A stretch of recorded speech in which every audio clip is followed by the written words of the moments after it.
लोकप्रिय नेता और हमारी पार्टी के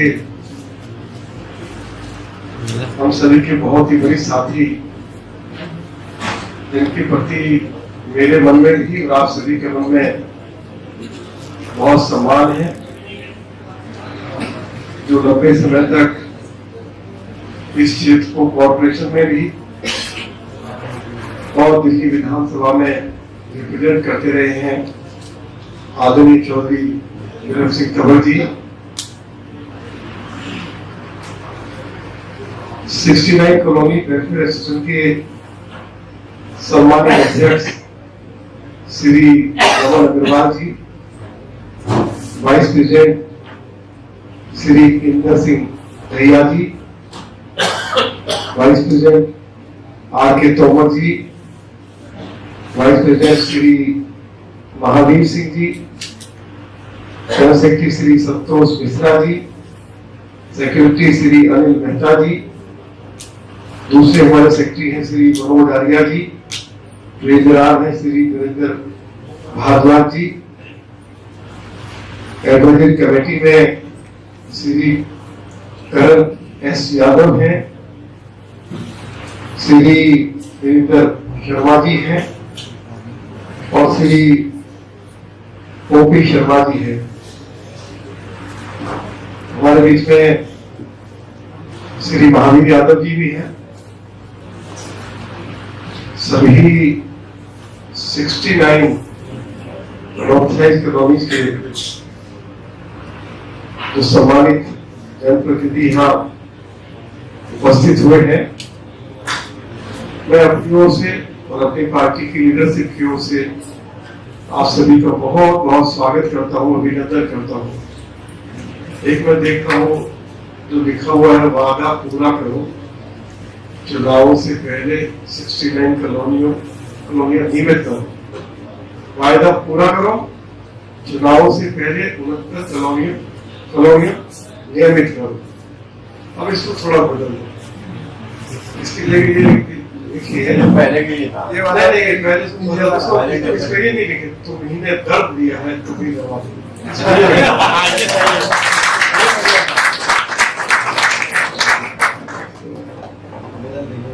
बात ये है कि ऐसा कोई कहिए यंत्र या जो हम लोग अपना बुखार हो जाता है तो बुखार का किससे देखते हैं कि बुखार कितना है, क्या थर्मामीटर? अभी कोई ऐसा थर्मामीटर बना नहीं कि जो आपका दर्द है यदि आपके सीने में लगाकर देखा जाए और यदि मेरे सीने में लगाकर देखा जाएगा तो मेरे सीने में ज्यादा दर्द इन 69 कॉलोनीज की हट जाएगा ना। कार्ड देखना ये मुद्दा मैंने ये मुद्दा लीडर पोजीशन बनने के बाद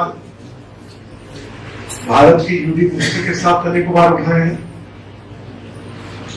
दिल्ली के लेफ्टिनेंट गवर्नर को हम लोग मिले हैं, आपके कुछ साथी मेरे साथ थे, अनिल मेहता जी और कुछ अन्य साथी। और मैं आज आपको बहुत ईमानदारी के साथ एक जानकारी दे रहा हूँ, इसको आप अन्यथा ना ले और इसको चुनाव के साथ ना जोड़ें। मुझे तो ये मालूम भी नहीं था कि मुझे साउथ दिल्ली पार्लियामेंट सीट से लोकसभा के लिए भाजपा के टिकट पर चुनाव लड़ना होगा। मैंने ऐसा सोचा भी नहीं था, मुझे मालूम भी नहीं था। लेकिन मैंने जो अनेकों बार 69 कॉलोनीज को लेकर जो अपनी लीडरशिप के साथ चर्चा की और उस चर्चा का जब कोई नतीजा नहीं आ रहा था तो मैंने और मेरी पार्टी के अध्यक्ष श्री वीरेंद्र सचदेवा जी ने, यदि वीरेंद्र सचदेवा जी के साथ आपकी जान पहचान हो, कोई रिश्तेदारी हो तो जरूर उनसे बात करना। और हमारे साथ थे हमारे दिल्ली के प्रभारी श्री वैद्य पांडा, वो फॉर्मर सेक्रेटरी रहे हैं, वेस्ट पार्लियामेंटेरियन रहे हैं। हमारी सह प्रभारी डॉक्टर अलका जी के साथ जॉली धर्म सिंह जी के बहुत अच्छे संबंध हैं। और जो दिल्ली के हमारे सेंट्रल महामंत्री हैं श्री राजीव राणा जी, मैं इन सभी के साथ, पार्टी के राष्ट्रीय अध्यक्ष के साथ, आदरणीय नड्डा जी के साथ हमारी 2 बार बैठे हैं।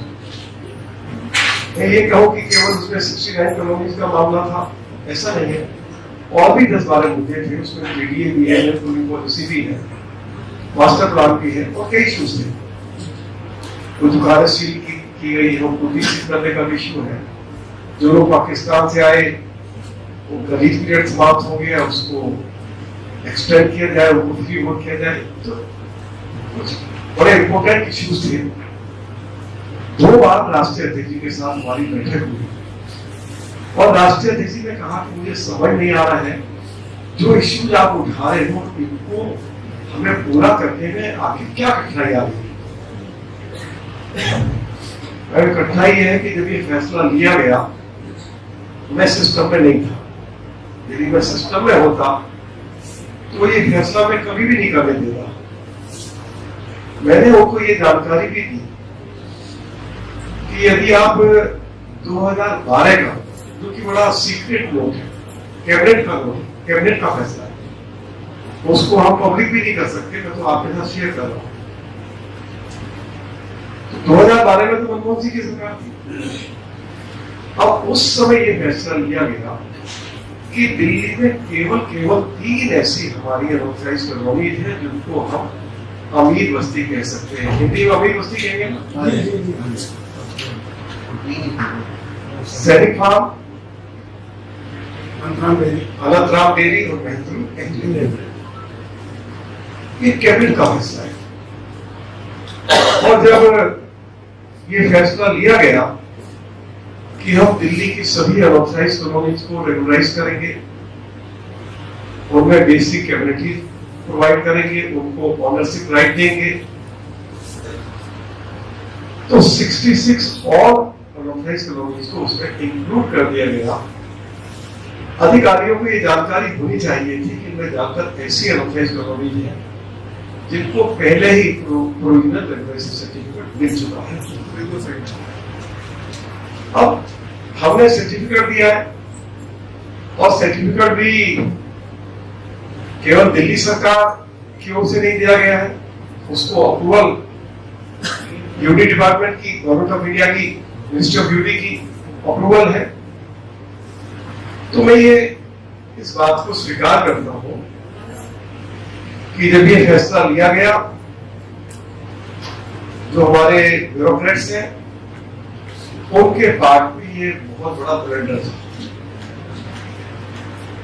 आप कैसे, आखिर आपके पास कौन सा ऐसा सिस्टम था, कौन सी आपके पास ऐसी मशीनरी थी जिससे आपने ये जांच पड़ताल की कि भाई जिन कॉलोनियों को हम मालिकाना हक दे रहे हैं, इसमें गरीब लोग रहते हैं जिनको नहीं दे रहे हैं।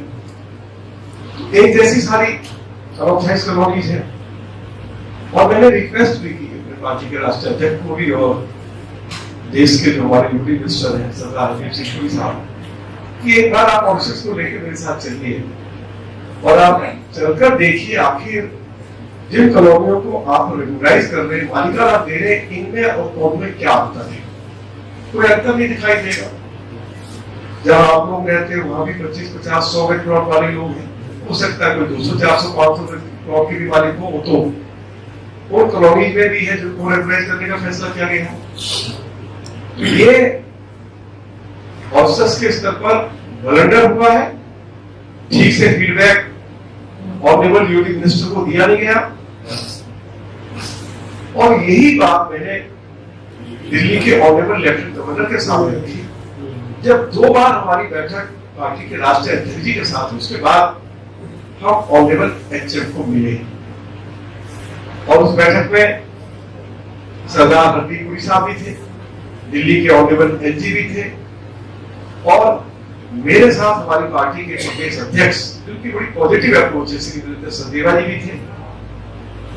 और लगभग इस बात को स्वीकार कर लिया गया कि इन कॉलोनीज के लोगों के साथ भी जस्टिस होना चाहिए। अब दिल्ली हाई कोर्ट ने तो कहा है कि भाई आप गरीब और अमीर के नाम पर आप डिफरेंस नहीं कर सकते। और आखिर सरकार किस बात के लिए है? कोई कॉलोनी बस गई है, इनको आप डेमोलिश नहीं कर सकते, आप पूरी देश के आदमी को भी लगा दे तो तब भी ये पॉसिबल नहीं है।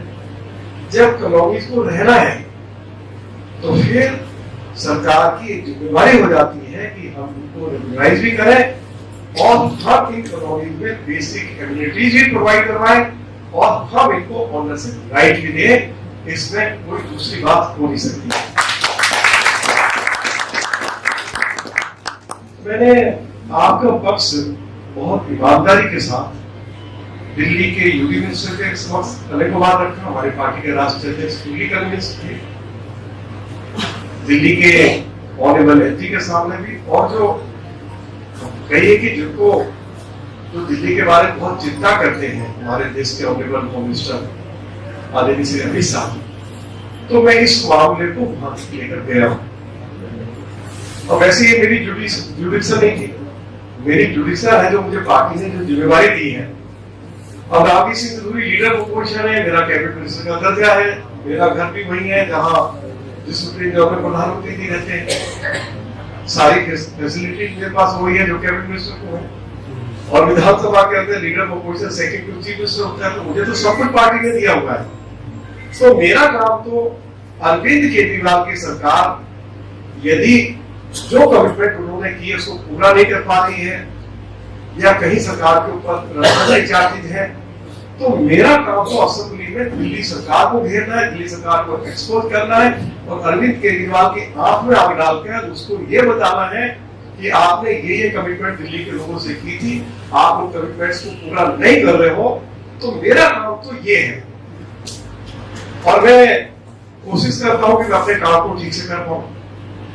अब ये जो 69 अनऑथराइज्ड कॉलोनीज का जो मामला है, जिनको ऑनरशिप राइट नहीं दी गई, मालिकाना हक नहीं दिया गया,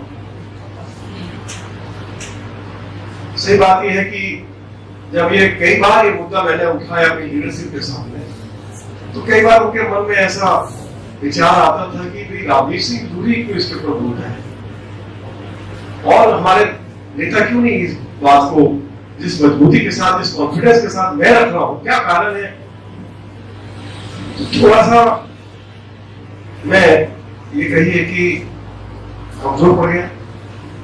लेकिन आज में ये तो देखिए, ये बैठक इस बात के लिए नहीं है कि आप भारतीय जनता पार्टी के उम्मीदवार को समर्थन दीजिए, इसके लिए बैठक ये बैठक है कि भाई 69 अनऑथराइज्ड कॉलोनीज को जिनके साथ जस्टिस नहीं हुआ है, जिनको ऑनरशिप राइट नहीं मिला है, आखिर इनका फ्यूचर क्या है, उस पर भाजपा के कैंडिडेट की क्या राय है। ये तो बैठक उसके लिए है। वोट आप किसको देंगे किसको नहीं देंगे ये आपका अधिकार है। मैं आग्रह तो कर सकता हूं, लेकिन मैं कोई ना झूठा आश्वासन दूंगा और ना मैं ये कहूंगा कि भाई यदि आप मुझे चुनाव नहीं जिताएंगे, किसी दूसरे को जिता देंगे, तो कल तो केंद्र सरकार में मोदी जी की सरकार बनने वाली है और ये जो समस्या है इसका समाधान भी मोदी जी की सरकार ही निकालेगी।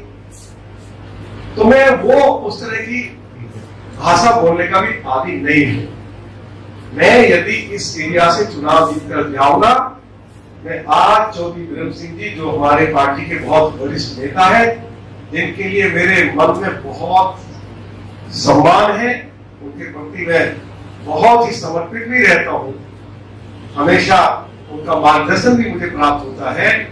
मैं आज इनके रेजिडेंस पे ये आप सभी से और चौधरी बीरेंद्र सिंह जी से कमिट करके जाऊंगा कि यदि हम इन अनऑथराइज्ड कॉलोनीज को मालिकाना हक दिलवाएंगे, कोई आपके ऊपर कोई एहसान नहीं करने जा रहे हैं।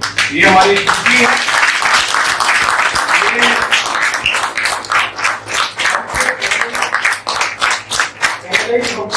काम कर लेना चाहिए था। इसके लिए आप लोगों को कम से कम आज मेरे पास आने की आवश्यकता नहीं होनी चाहिए थी।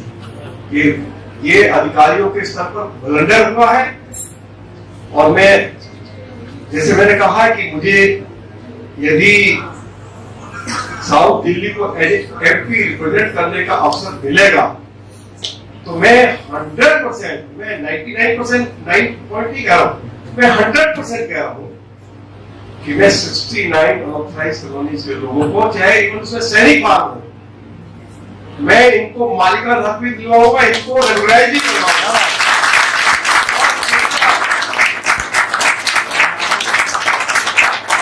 इनका लेआउट प्लान भी बनवाऊंगा।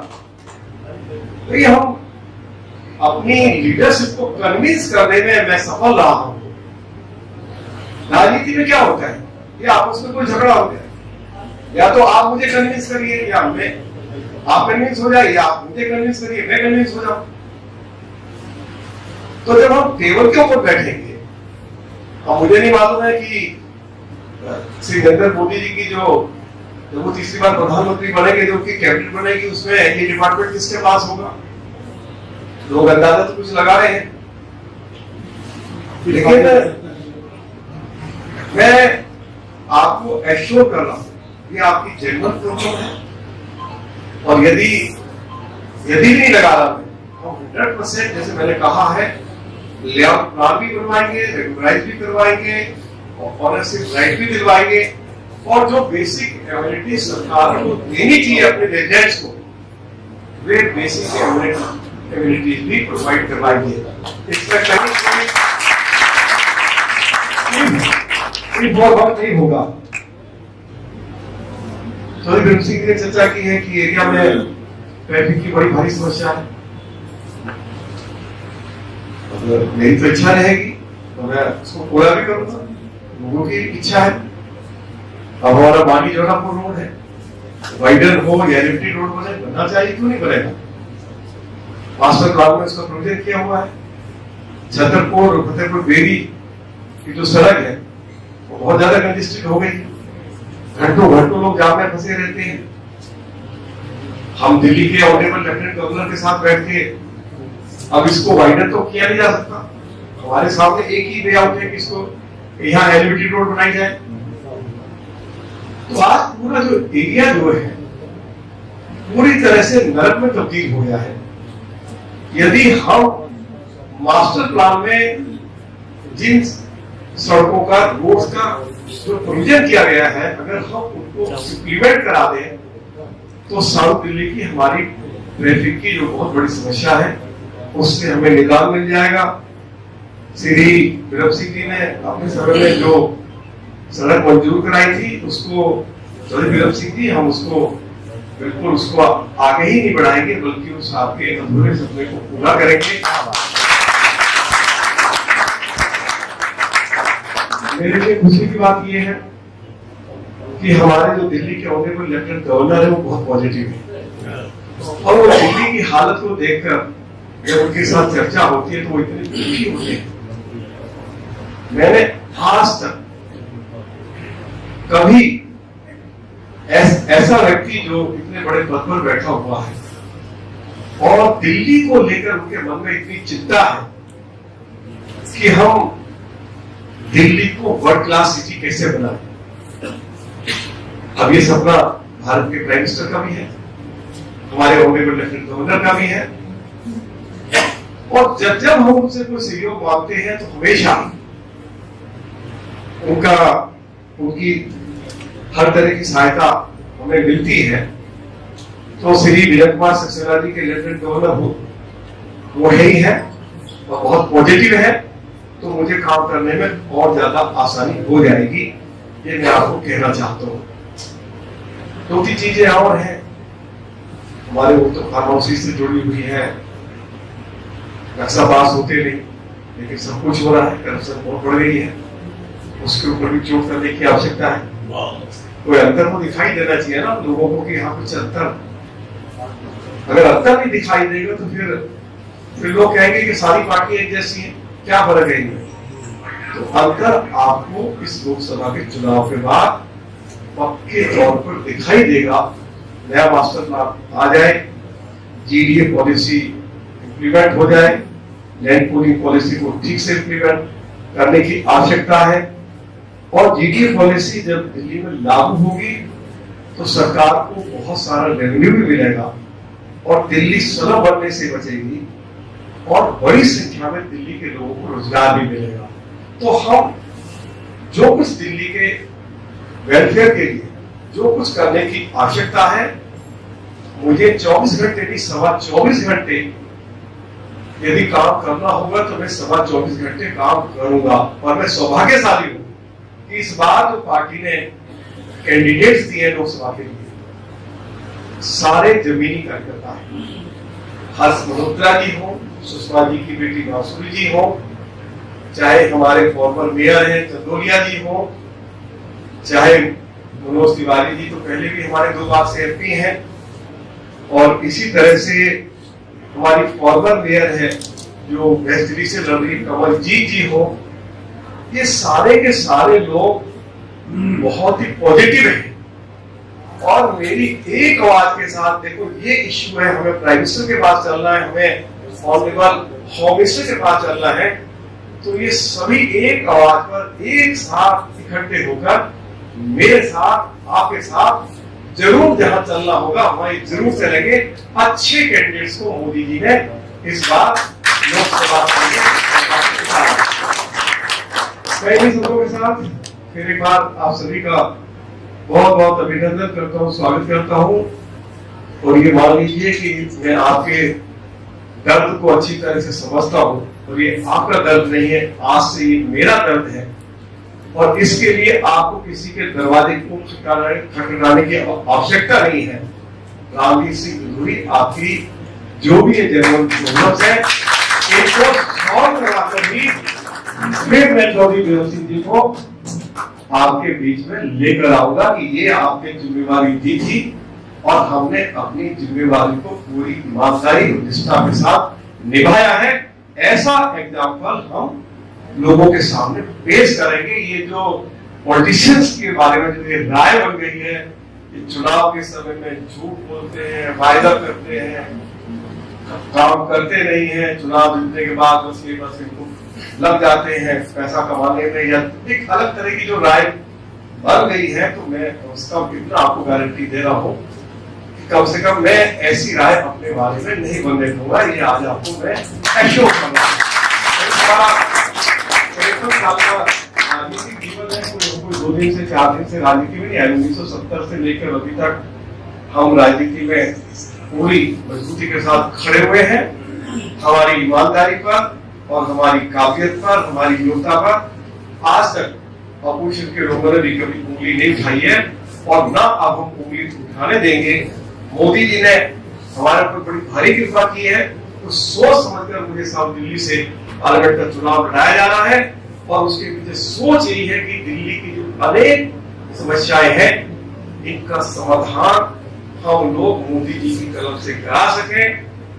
यही उनकी इच्छा है कि हम उनको याद दिलाते रहे कि ये समस्या है, इस समस्या क्या है, समस्या का समाधान क्या है।